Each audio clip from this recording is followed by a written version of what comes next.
نبی صلی اللہ تعالی علیہ وآلہ وسلم جب جمعرات کا دن آتا ہے اللہ تعالی فرشتوں کو بھیجتا ہے جن کے پاس چاندی کے کاغذ اور سونے کے قلم ہوتے ہیں۔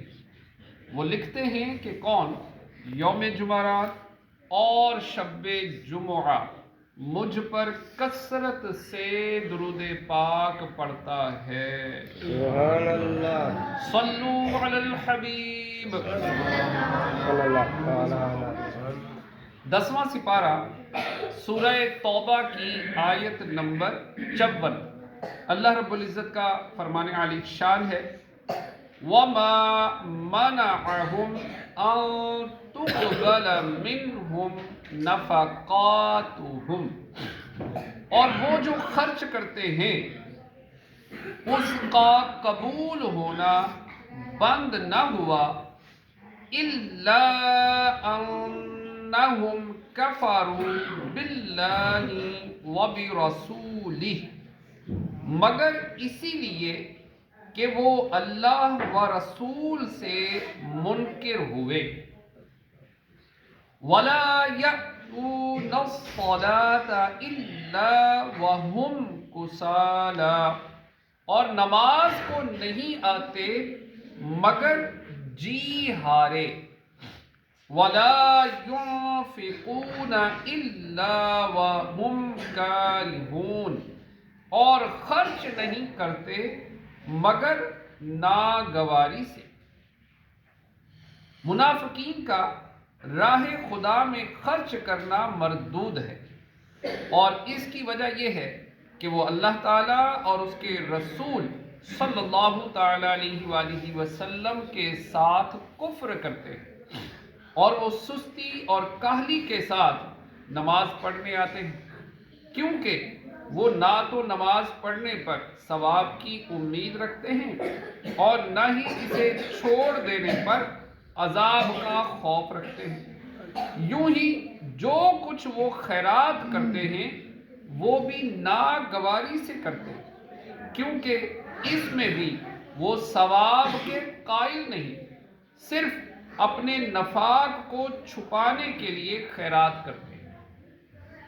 اس آیت سے معلوم ہوا کہ سستی سے نماز پڑھنا منافقوں کا طریقہ ہے، جبکہ مومن کے لیے تو نماز معراج ہے، اور امام الانبیاء صلی اللہ تعالی علیہ وآلہ وسلم نے نماز کو اپنی آنکھوں کی ٹھنڈک قرار دیا ہے، بلکہ بزرگان دین کی نماز کے ساتھ محبت کا یہ عالم تھا کہ وہ قبر میں بھی نماز پڑھنے کے متمنی تھے، جیسا کہ حضرت ثابت بنانی رحمۃ اللہ تعالی علیہ کو لاحد میں اتارنے والے ایک شخص کا بیان ہے کہ اس ذات کی قسم جس کے سوا کوئی عبادت کے لائق نہیں، میں نے اور میرے ساتھ ایک شخص حمید یا ان کے علاوہ کسی اور شخص نے حضرت ثابت بنانی رحمۃ اللہ تعالی علیہ کو لاحد میں اتارا۔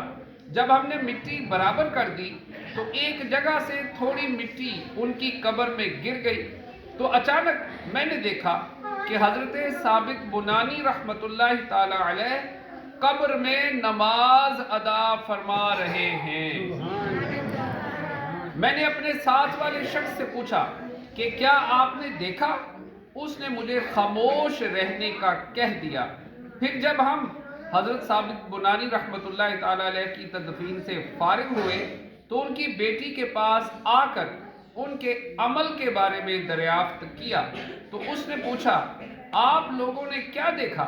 ہم نے جواب دیا وہ قبر میں نماز ادا فرما رہے تھے۔ ان کی بیٹی نے کہا 50 سال سے حضرت ثابت بنانی رحمۃ اللہ تعالی علیہ کا طریقہ یہ تھا کہ آپ ساری رات نماز ادا فرماتے، جب سحری کا وقت ہوتا تو یہ دعا فرماتے اے اللہ عز و جل، اگر تو اپنی مخلوق میں سے کسی کو قبر میں نماز کی توفیق عطا کرے تو مجھے بھی عطا فرمانا۔ اللہ تعالیٰ نے ان کی یہ دعا قبول فرما لی۔ مزید اس آیت مبارکہ سے یہ بھی پتہ چلا کہ راہ خدا میں خرچ کرنے سے دل تنگ ہونا منافقوں کا طریقہ ہے، لہٰذا اللہ عز و جل کی راہ میں خرچ کیا جائے تو خوش دلی سے خرچ کیا جائے۔ اللہ پاک کی بارگاہ میں دعا ہے جو پڑھا سنا عمل کی توفیق عطا فرمائے۔